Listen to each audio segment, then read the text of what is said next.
সেদিন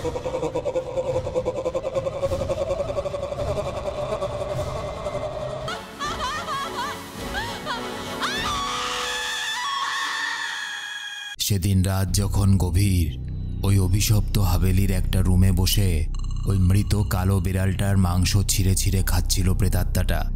এই প্রেতাত্মাটার একটা আলাদা রহস্য আছে। এমন কি হয়েছিল এই বাড়িটাতে? কেন এই নির্জন বাড়িটা এক পিশাচের কবলে বহু বছর ধরে? দুটো মানুষ একে অপরকে প্রচণ্ড ভালোবাসে, কিন্তু এই ভালোবাসার মাঝখানে যখন একটা ভয়ানক পিশাচ ঢুকে পড়ে, তারপর কি হয়? হ্যালো, তোমরা দেখছো এক্সপ্লেইন টিভি বাংলা। আজকের মুভি 1920, সালটা 1920। শহর থেকে খানিকটা দূরে একটা জায়গা, নাম পালানপুর নামে একটা গ্রাম। একটা পুরনো জমিদার বাড়ির সামনে এসে দাঁড়ালো একটা লোক। লোকটা একজন প্রমোটার। এই বাড়িটা ভেঙে এখানে নতুন করে বিল্ডিং তুলবেন। বাড়িটার ভেতরে যখন সে ঢুকলো, ঠান্ডা বাতাস নড়ে চড়ে উঠল। হঠাৎ করে জানালার পাল্লাগুলো শব্দ করতে শুরু করলো। হঠাৎ বাড়ির ভেতরকার সিঁড়ি বেয়ে নেমে আসা ছায়ার মতো কিছু দেখতে পায় সে। ভয়ে দিশাহারা হয়ে চিৎকার করে, আর এটাই ছিল তার জীবনের শেষ চিৎকার। মারা যায়। দৃশ্য পাল্টায়। দেখা যায় লোকটাকে, এনার নাম হলো অর্জুন সিং খুরানা। অর্জুন একরক্ষা স্বভাবের এবং সেই জায়গায় ভালোবাসত সেই মেয়েটার নাম লিসা। অর্জুন হিন্দু এবং লিসা ধর্মে খ্রিস্টান হওয়ায় তাদের সম্পর্ক সহজভাবে মেনে নেয়নি বাড়ির লোক।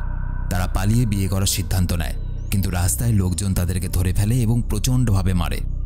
কোনোভাবে তারা সেখান থেকে পালিয়ে যায় এবং দুজনে মিলে মুম্বাই চলে যায়, বিয়ে করে এবং অর্জুন প্রমোটারি কাজ করতে শুরু করে। একদিন তার কাছে একটা খবর আসে যে পুরনো একটা জমিদার বাড়ি আছে, সেটাকে ভাঙতে হবে, এবং অর্জুন লিসাকে নিয়ে সেই বাড়িতে হাজির হয়। বাড়িটা দেখে লিসা কেমন যেন একটু হয়ে যায়। এত সুন্দর বাড়ি কেউ কেন ভাঙতে চাইছে? অর্জুন খেয়াল করে যে বাড়ির সবগুলো দরজা খুলছে, কিন্তু একটা দরজা কিছুতেই খুলছে না। কোনো চাবি দিয়েই সেটা খোলা যাচ্ছে না। রাত তখন গভীর, তারা ঘুমিয়েছিল। মাঝরাতে হঠাৎ করে লিসার ঘুম ভেঙে যায়। কানে আসতে থাকে কিছু অদ্ভুত শব্দ। কেউ যেন ফিস ফিস করে কথা বলছে, আবার মনে হচ্ছে কেউ যেন নিঃশ্বাস ফেলছে। লিসা সাহস করে এগিয়ে যায় ওই শব্দগুলোর দিকে এবং খালি ঘরগুলোর দিকে উঁকি মারে, কিন্তু কোথাও কিছু নেই। জানালার ফাঁক দিয়ে ভিজে বাতাস ঢুকছে। হঠাৎ লিসার কাঁধে কে যেন হাত রাখে। ঘুরে দেখে অর্জুন। লিসা অর্জুনকে বলে, আমি ফিস ফিস আওয়াজ শুনেছি, কেউ যেন নিঃশ্বাস ফেলছে। অর্জুন এসবই বিশ্বাস করে না। পরদিন সকালবেলায় লিসা বাড়ির কেয়ারটেকার মানে চাকর বলবন্তকে জিজ্ঞেস করে, কাল রাতে তুমি কোনো শব্দ শুনতে পেয়েছিলে? বলবন্ত কেমন যেন ঠান্ডা গলায় উত্তর দেয়, না ম্যাডাম, আমি কোনো শব্দ শুনতে পাইনি, সব কিছু আপনার মনের ভুল। বলবন্তের চোখ মুখ যেন কেমন একটু অদ্ভুত লাগলো লিসার। যাই হোক, ওপরে উঠতে গিয়ে লিসা খেয়াল করলো যে কালকের দরজাটা, যেটা কোনো চাবি দিয়ে খোলা যাচ্ছিল না, আজ অদ্ভুতভাবে লিসার হাতের হালকা ধাক্কাতেই খুলে গেল। দরজা খুলে ভেতরে ঢুকেই লিসার চোখ আটকে গেল দেওয়ালে ঝোলানো একটা মেয়ের ছবিতে। ঘরে ছিল একটা পুরনো পিয়ানো, ধুলো স্তর জমে আছে। পরদিন সকালবেলা লিসার সাথে দেখা হয় একটা চার্চের ফাদারের নাম থমাস। সেদিন রাতের বেলায় লিসা যখন ঘুমিয়েছিল, হঠাৎ করে কানে আসে একটা ডাক। কেউ যেন লিসা লিসা করে ডাকছে। হঠাৎ করে লিসার নামটা যেন পাল্টে গেল এবং লিসা লিসা করে যে ডাকটা ভেসে আসছিল, সেই ডাকটা এখন হয়ে গেল গায়ত্রী গায়ত্রী করে। লিসা প্রচণ্ড ভয় পেয়ে ছুটে গেল সেই বন্ধ ঘরটার দিকে যেখানে ওই ছবিটা ঝোলানো ছিল, এবং সেখানে গিয়ে খেয়াল করলো ছবির নিচে বড় বড় হরফে লেখা আছে গায়ত্রী।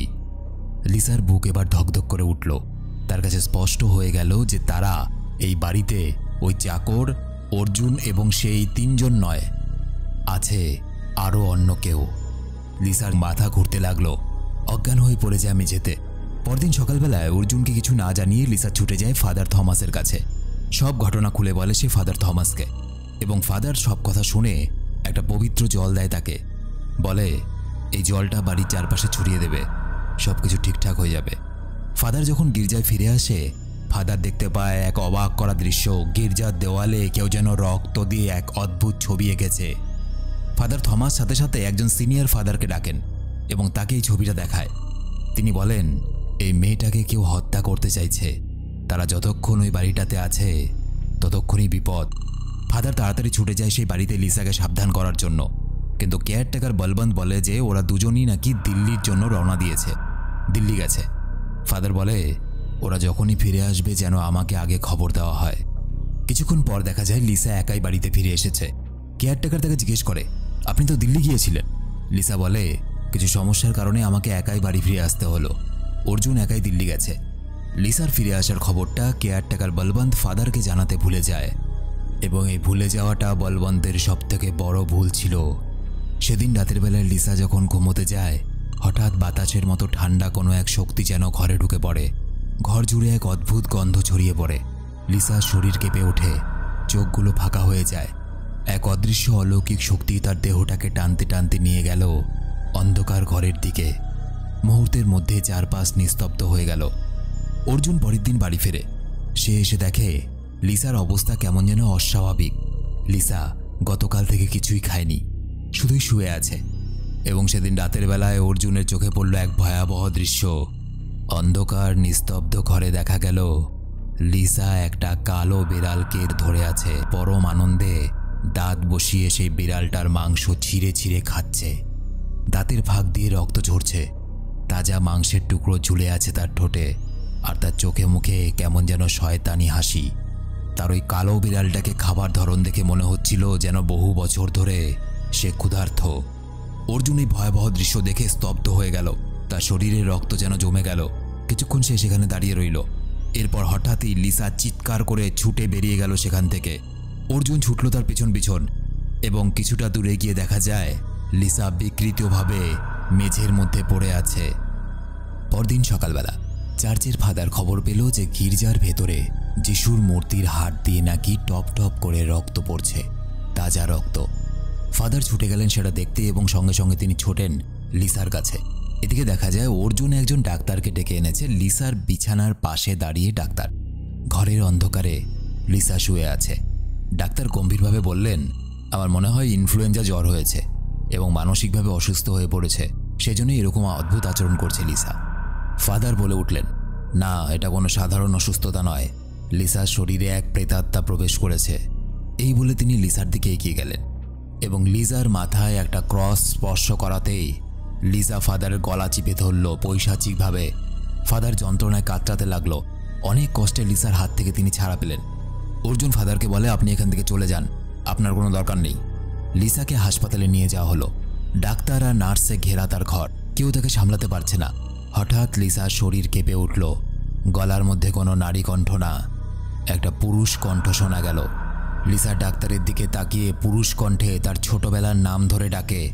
একে একে ডাক্তারের মা বাবা সবার নাম এবং পেশা সম্বন্ধে বলতে শুরু করে। এমনকি লিসা ডাক্তারের দাদুর ইতিহাসও গড়গড় করে বলে ফেলে। এরপরে হঠাৎই লিসা একটু থমকে গিয়ে ডাক্তারকে বলে, তুই কি করেছিলি তোর মনে আছে? এই হাসপাতালের বিছানাতে তো তুই তোর মালিকের মেয়েটাকে চিকিৎসার বাহানায় ইঞ্জেকশন দিয়ে অজ্ঞান করে তার সাথে কি করেছিলি? এতটুকু শুনে ডাক্তার রীতিমতো চমকে যায় এবং ভয়ে কেঁপে ওঠে। ওখানে থাকা সবাই বুঝতে পারে যে লিসার শরীরে সত্যি কোনো প্রেতাত্মা প্রবেশ করেছে। পরদিন অর্জুন ফাদার থমাসকে বাড়িতে ডেকে নিয়ে আসে। বাড়িতে ঢোকা মাত্রই যেন কোনো বিশাল পিশাচ তাদেরকে গিলতে এগিয়ে আসে। লিসা শরীরটাকে কেউ যেন অন্য কেউ চালনা করছে। লিসা নিজের মধ্যে নেই। তার কণ্ঠ ঠান্ডা এবং ভারী গম্ভীর সুরে ফাদারের দিকে তাকিয়ে এসে বলে, আর মাত্র 4 দিন পর অমাবস্যার রাত, তারপর আমি আমার সাথে লিসাকে নিয়ে চলে যাব। আটকাতে পারবি? বাড়ির কেয়ারটেকার বলবন্ত আর থাকতে না পেরে অর্জুনকে বলে, আপনাকে আমার কিছু বলার আছে। এখানে যা যা ঘটছে সেগুলো বাড়ির মালিক আগে থেকেই সবটা জানত, কিন্তু আমাকে কেউ কখনো বলতে দেয়নি। অর্জুন প্রচণ্ড রেগে যায় আর দেরি না করে খুঁজে বের করার চেষ্টা করতে থাকে যে ভৌতিক ঘটনা শুরু কোত্থেকে হয়েছিল এই বাড়িতে। সে বাড়ির মালিকের কাছে গেলে মালিক বলে, এই বাড়িতে রাধামা নামে একজন বসবাস করত। আমি রাধামায়ের কাছ থেকে এই বাড়িটা কিনেছি। এই বাড়ির অতীত এবং এই বাড়িতে কি ঘটেছিল সেটা একমাত্র উনিই বলতে পারবেন। অর্জুন ছুটে যায় রাধামায়ের কাছে। সে বাড়ির অতীত সম্পর্কে জানতে চায়। রাধামা ধীরে ধীরে বলতে আরম্ভ করলেন, দেশ যখন স্বাধীন হয় তার বহু আগের ঘটনা। 1857 সাল, স্বাধীনতার আন্দোলন জোরালো ছিল তখন। এই বাড়ির মালিক ছিলেন রায় বাহাদুর প্রতাপ সিং। তিনিও আন্দোলনে অংশগ্রহণ করেন, এবং এই বাড়িতে তখন ছিলেন গায়ত্রী, রাধামা এবং রাধামায়ের মা, যার নাম কেশর মা। একদিন রাতের বেলায় তারা তাদের হাভেলির আমবাগানটাতে কোনো একটা মানুষের গোঙানো শব্দ শুনতে পায়। তারা গিয়ে দেখে একটা মানুষ আহত। কেশর মা ভেবেছিলেন লোকটা হয়তো কোনো স্বাধীনতা সংগ্রামী এবং ইংরেজদের কাছে গুলি খেয়েছে। কেসের মা তাকে আশ্রয় দেয়, কিন্তু তারপর বোঝা যায় লোকটা ছিল ইংরেজদের গুপ্তচর। সে স্বাধীনতা সংগ্রামীদের বিভিন্ন খবর ইংরেজদেরকে পাঠাচ্ছিল। কেশর মা লোকটাকে হত্যা করার চেষ্টা করে, কিন্তু লোকটা কেসের মাকেই হত্যা করে কুয়ার মধ্যে ফেলে দেয়। লোকটার নাম ছিল মোহনকান্ত। মোহনকান্ত গায়ত্রী এবং রাধামাকে বলে কেসের মা কিছুদিনের জন্য শহরে গেছে, কিন্তু এই ঘটনার বেশ কয়েকদিন পর গায়ত্রী এবং রাধা উদ্ধার করে কেশর মায়ের মৃতদেহ, এবং এরপর মোহনকান্তের জিনিসপত্র দেখে বোঝা যায় সে আসলে একজন বিশ্বাসঘাতক। গায়ত্রী রাধামাকে বলে তুমি আমার মা বাবাকে তাড়াতাড়ি খবর পাঠাও, কারণ তার মা বাবা বাড়িতে ছিল না। গায়ত্রী মোহনকান্তকে নিজের শরীরের লোভ দেখিয়ে নিজের প্রেমে ব্যস্ত রাখে, এবং কিছুদিন পর গায়ত্রীর বাবা ফিরে আসে এবং সবাই মিলে মোহনকান্তকে ফাঁসি দেয়। মৃত্যুর আগে মোহনকান্ত চিৎকার করে বলে যায়, এর প্রতিশোধ আমি নেবই। আমার শরীর তো মরবে, কিন্তু আমার আত্মা কাউকে ছাড়বে না। গায়ত্রী এরপর একা হয়ে পড়ে। তাকে কেউ বিয়ে করতেও রাজি হয় না, কারণ ওই বিশ্বাসঘাতক মোহনকান্তকে ধরিয়ে দেওয়ার জন্য সে নিজের শরীরকে উৎসর্গ করে দিয়েছিল ওই মোহনকান্তের কাছে। ধীরে ধীরে গায়ত্রী শয্যাশায়ী হয়, মৃত্যুবরণ করে। অর্জুন যখন গায়ত্রীর মৃত্যুর দিন আর লিসার জন্মদিন মিলিয়ে দেখল, সে বুঝতে পারল লিসা আসলে আর কেউই নয়, গায়ত্রীর পুনর্জন্ম, এবং সেই কারণে লিসার শরীরে মোহনকান্তের প্রেতাত্মা বাসা বেঁধেছে। অর্জুন ফিরে এসে ফাদার থমাসকে সবকিছু বিস্তারিত জানায়। ফাদার থমাস তার সিনিয়র ফাদারকে বলে যেভাবেই হোক মোহনকে লিসার শরীর থেকে বের করতেই হবে, নয়তো লিসার মৃত্যু নিশ্চিত। ফাদার জানান যে এটা প্রায় অসম্ভব, এতে তোমার মৃত্যু হতে পারে। এর উত্তরে থমাস বলে এই অসম্ভবকে আমায় সম্ভব করতেই হবে, তাতে যাই হোক না কেন। অর্জুন, ফাদার থমাস এবং বলবন্ত সেই বাড়িতে যায়। লিসার অবস্থা আগের থেকেও অনেক খারাপ। লিসাকে তারা শক্ত করে দড়ি দিয়ে বাঁধে, আর লিসার সামনে দাঁড়িয়ে ফাদার থমাস জোরে জোরে মন্ত্র উচ্চারণ করা শুরু করে। In the name of God I command you বলার সাথে সাথে ঘরটা অদ্ভুতভাবে কাঁপতে শুরু করে। বাতাসে অশরীরী হাহাকার এবং প্রতিটা কোণে কোনো এক অদৃশ্য পিশাচের শক্তি যেন ঘনিয়ে আসতে থাকে। ভয়, আতঙ্ক, মৃত্যু সব একসাথে লিসার শরীরকে জড়িয়ে ধরে। নিজের মধ্যে না থাকা লিসা এক টানে তার সমস্ত রশি ছিঁড়ে ফেলে এবং খিলখিল করে হাসতে হাসতে ছুটে পালিয়ে যায় সেখান থেকে। ভয় আরও গভীর হয়। ফাদার থমাস বলে যে তাড়াতাড়ি লিসাকে খুঁজতে হবে।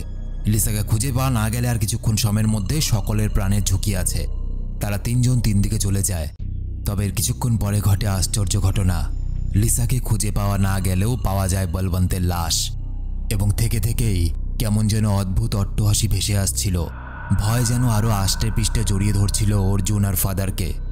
এরপর লিসা শরীরে থাকা মোহনের প্রেতাত্মা ফাদার থমাসকেও একসময় মেরে ফেলে। লিসার ভেতরে থাকা মোহনের প্রেতাত্মা এবার অর্জুনের দিকে এগিয়ে যায়, বারবার অর্জুনকে আঘাত করতে থাকে। এরপর আধা পুরুষ আধা নারীর গলায় কেমন পৈশাচিক হাসি হাসতে হাসতে বলে, ওষুধ তো অনেক আগে থেকেই কাজ করা বন্ধ করে দিয়েছে, এখন প্রার্থনা করার লোকও কমে যাবে। আমি আমার লিসাকে নিয়ে যাচ্ছি, কি করে বাঁচাবি? উত্তরে অর্জুন বলে, আমার ভালোবাসা শক্তি দিয়ে বাঁচাবো। এই কথা শুনে মোহনের প্রেতাত্মা খিলখিল করে হাসতে শুরু করে। একটা ছুরি নিয়ে লিসাকে বারবার করে আঘাত করতে থাকে। লিসা যন্ত্রণায় চিৎকার করে ওঠে। লিসা নিজের গলায় বলতে থাকে, অর্জুন আমাকে বাঁচাও, ও আমাকে ছাড়বে না। হঠাৎই আবার লিসা শরীর থেকে পুরুষ কণ্ঠ বলে ওঠে, কি করে বাঁচাবি, বাঁচিয়ে দেখা। অর্জুন যখন লিসাকে বাঁচাতে যায় তখনই হঠাৎ করে লিসা অর্জুনকে তুলে আছড়ে ফেলে দেয় মেঝেতে। আর আগের মতোই ভয়ানক পৈশাচিক হাসি হাসতে হাসতে সে বলে, তোর ভালোবাসা তোকে ছেড়ে সারা জীবনের জন্য চলে যাচ্ছে। এবং এটা বলে সে ওই বাড়ির মধ্যে একটা বড় পিলারের মধ্যে উল্টো পায়ে হেঁটে হেঁটে ওপরে উঠতে শুরু করে। সে এক ভয়ানক পৈশাচিক দৃশ্য। মোহনের প্রেতাত্মা খিলখিল করে হাসতে থাকে আর বলে, তোর কাছে সময় খুব কম আছে, ঘড়ির দিকে তাকা, টিক টক টিক টক। এরকম করে ঘড়ির শব্দ করতে থাকে এবং এগিয়ে আসে অর্জুনের দিকে। ওদিকে সময় শেষ হয়ে যাচ্ছে। অর্জুন অসহায়ের মতো বসে থাকে। কি করবে সে? অর্জুন ছিল ঈশ্বরের পূজারী। হঠাৎ করে তার মনে পড়ে ঈশ্বর হনুমানজিকে। একসময় নিজের ভালোবাসাকে পাওয়ার জন্য সেই ঈশ্বরকে ত্যাগ করেছিল। আজকে ভালোবাসাকে ফিরে পেতেই সে সেই ঈশ্বরের সাহায্য নেয়। অর্জুন সাহস করে লিসার সামনে এগিয়ে যায় এবং প্রচণ্ড শক্ত করে জড়িয়ে ধরে অর্জুন লিসাকে, এবং কাঁদতে কাঁদতে লিসার কানের সামনে গিয়ে জোরে জোরে সে হনুমান চালিসা পড়তে শুরু করে। প্রসঙ্গত উল্লেখ্য, হিন্দু ধর্মশাস্ত্রে হনুমান চালিসাকে অন্যতম পাওয়ারফুল মন্ত্র হিসাবে জানা হয়, যে মন্ত্রের উচ্চারণে কোনো নেগেটিভ শক্তি দূরে চলে যায়, সমস্ত বিপদ চলে যায়। এবং এই জন্য সে সেই প্রেতাত্মাটার কানের মধ্যে সংস্কৃতে মন্ত্র উচ্চারণ শুরু করে। ঘরের ভেতরে অন্ধকার ফিকে হয়ে আসছে, বাতাসের শব্দ বদলে গেছে। লিসা আর থাকতে পারছে না। তার ভেতরে থাকা মোহনকান্তের প্রেতাত্মা চিৎকার করতে থাকে এবং অর্জুনের থেকে ছাড়া পাওয়ার চেষ্টা করতে থাকে। অর্জুন তার শরীরের সর্বস্ব শক্তি দিয়ে লিসাকে আটকে রাখে। কিছুতেই সে মোহনকান্তের প্রেতাত্মাকে লিসাকে নিয়ে যেতে দেবে না। ধীরে ধীরে একসময় মোহনকান্তের প্রেতাত্মা সেই মন্ত্রোচ্চারণা সহ্য করে নিতে পারে না। মোহনকান্তের প্রেতাত্মা লিসার শরীর ছেড়ে চলে যায়। লিসা ধীরে ধীরে চোখ বন্ধ করে। অর্জুনের বুকে লুটিয়ে পড়ে সে। এই অভিশপ্ত হাভেলি থেকে ভয়ের ছাপ ধীরে ধীরে মিলে যেতে লাগলো। গায়ত্রী দেবীর সেই ছবিটাকে দূরে পাঠিয়ে দেওয়া হলো, যাতে লিসার ওপরে আর কোনো অশুভ প্রভাব ফিরে না আসে। 1920, এক অভিশপ্ত হাভেলি, এক অভিশপ্ত প্রেতাত্মা। তো এই ছিল আজকের ভিডিও ভালো লেগে থাকলে শুধুমাত্র একটা লাইক করে বন্ধুদের কাছে শেয়ার করে দাও। তোমরা আমার সাথে সরাসরি যোগাযোগ করতে পারো ফেসবুক, ইনস্টাগ্রামে, লিঙ্কে ভিডিও নিচের ডেসক্রিপশনে দেওয়া আছে। দেখা হচ্ছে পরের ভিডিওতে। ততক্ষণ পর্যন্ত এটা করতে থাকো।